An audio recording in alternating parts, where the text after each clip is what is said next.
जय भगवान, जय गुरुदेव। श्री सद्गुरु परमात्मने नमः। सिद्ध सद्गुरु श्री रणछोड़ दास जी महाराज श्री गुरुदेव की सन्निधि में चतुर्थ भाग ईस्वी सन 1957 थी 1961 कुमारी कुमुदिनीबेन परमानंद पंजवाणी। प्रार्थना। अब हम पूज्य श्री के वचन प्रार्थना के बारे में सुनेंगे। स्नेह भक्ति। भगवान मूर्ति या फोटो चैतन्य है, वह सुन रहे हैं, ऐसा पक्का भाव होना चाहिए। खूब आर्द्रता से प्रार्थना करने से प्रभु अशुभ कर्म का स्वीकार करते हैं। ऐसी प्रार्थना शुभ कर्म है। शुभ कर्म द्वारा अंतःकरण की शुद्धि होती ही है। भगवान से अत्यंत स्नेह करना ही भक्ति है।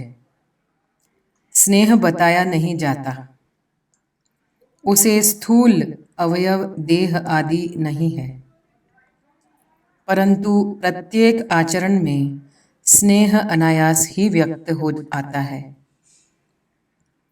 भगवत भक्ति से यथार्थ विराग, ज्ञान विवेक प्राप्त होते ही हैं। भगवान नाम जाप व ध्यान शक्ति व सहारा देते ही हैं निश्चित। यह करके देखना चाहिए, बड़ी शांति मिलेगी।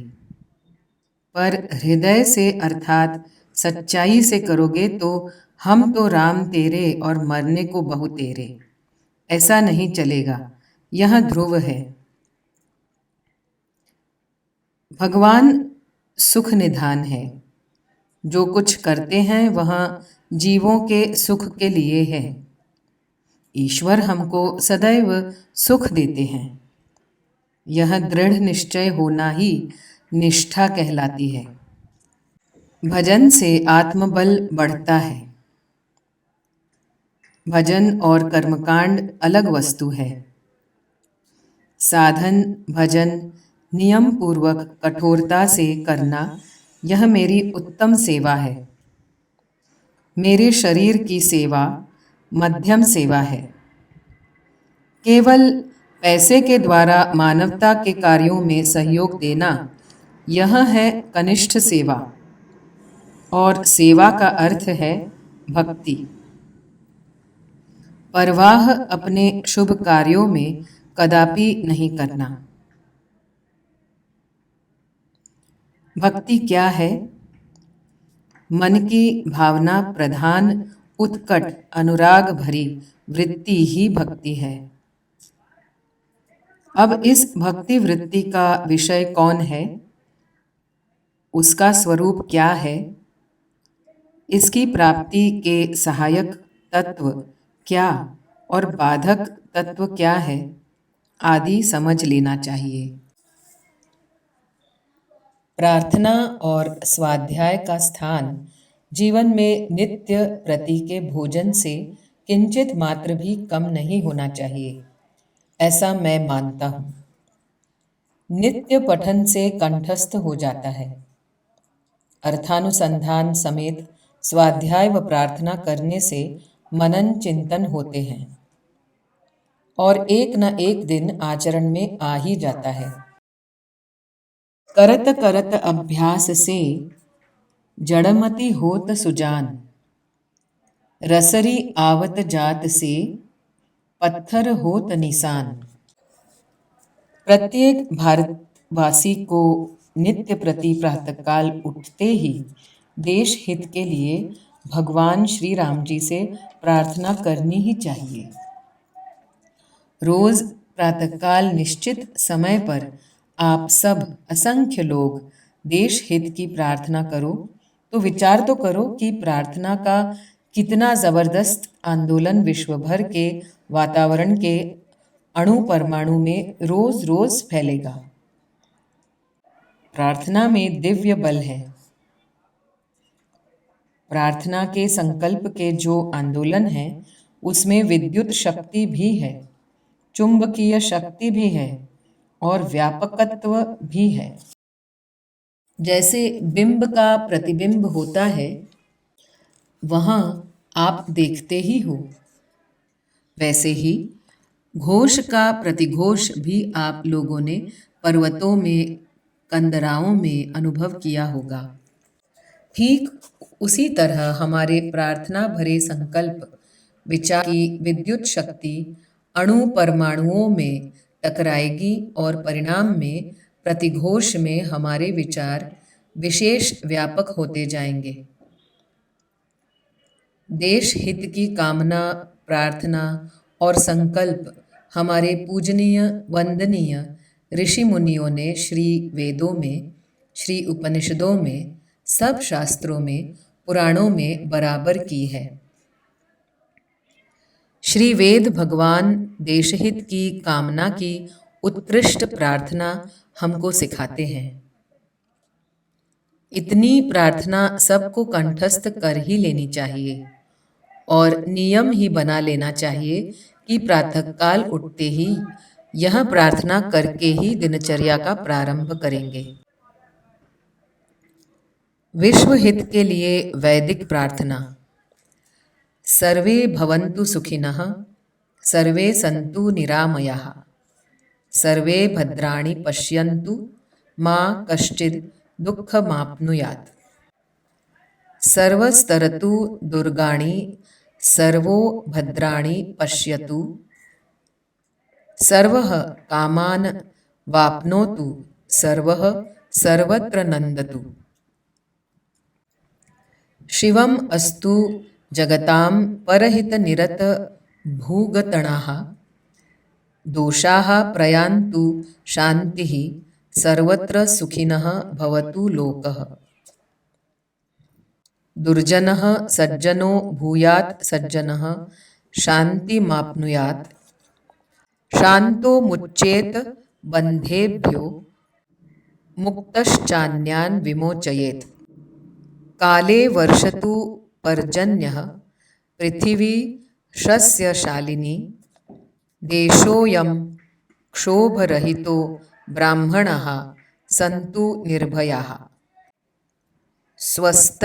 स्वस्त्यस्तु विश्वस्य खलः प्रसीदतां, ध्यायन्तु भूतानि शिवं मिथो धिया।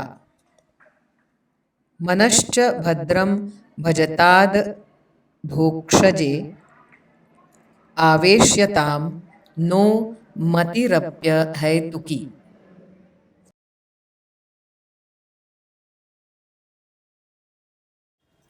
प्रार्थना। वेदों तथा अन्य ग्रंथों में यह बात मिलती है। कुसुमय की निवृत्ति व शुभ फल के हेतु कलश को पूजा का वर्णन ग्रंथों में भरा पड़ा है। सन 1962 का समय खराब है। अपने को डरने की जरूरत नहीं है। व्यक्तिगत प्रार्थना न करें कि हम सुखी रहें, निरोगी रहें, बल्कि यह भावना होनी चाहिए कि सब सुखी रहें, निरोगी रहें। यह भावना रहती हो तो सब सुखी रहेंगे। जब यह भावना रहती है कि दूसरे सुखी न रहें, इससे दुख होता है।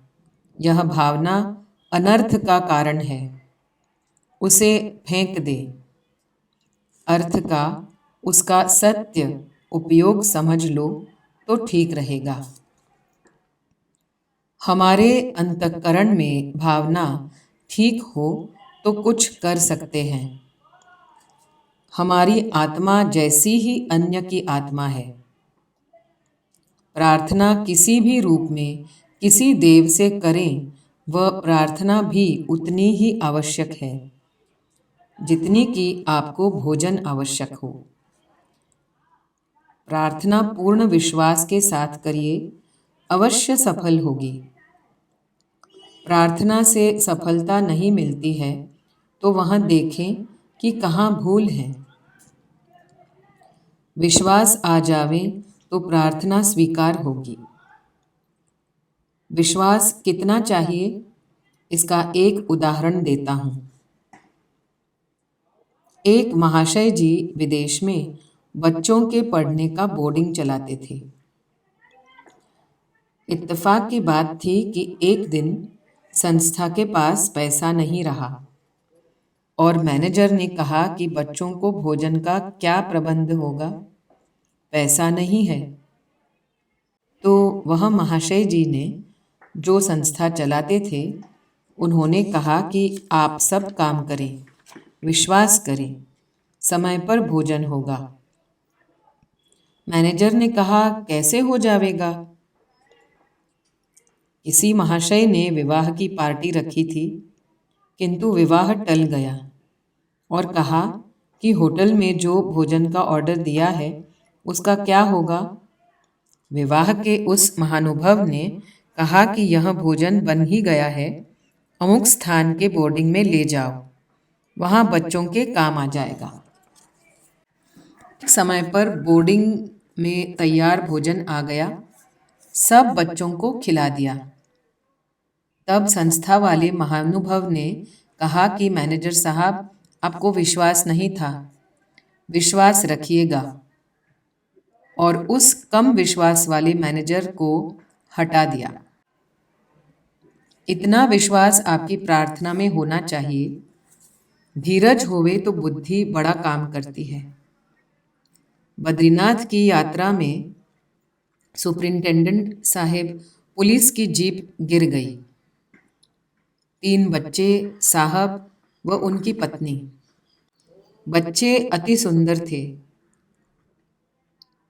जब ये 3 बच्चे जीप गिरने से मर गए, मेरे हृदय को बहुत आघात पहुंचा, क्योंकि वे बच्चे देश के क्या बनते। मैं जन्म तथा मृत्यु की घटनाओं में बहुत सख्त हूँ, किंतु उन बालकों की सुंदरता देखकर बड़ा खेद हुआ। पहले के समय में चौथे आश्रम में तीर्थ यात्रा सब कर्मों से निवृत्त होकर करते थे। बच्चों को तीर्थ यात्रा में नहीं ले जाना चाहिए। घूमने, पर्यटन, फिरने, मनोरंजन आदि के लिए बच्चों को विकट तीर्थ स्थलों में ले जाना, यह गलत तरीका है। श्री रामचंद्राय नमः। श्री पतित पावन चरण कमलेभ्यो नमः। श्री सद्गुरु परमात्मने नमः।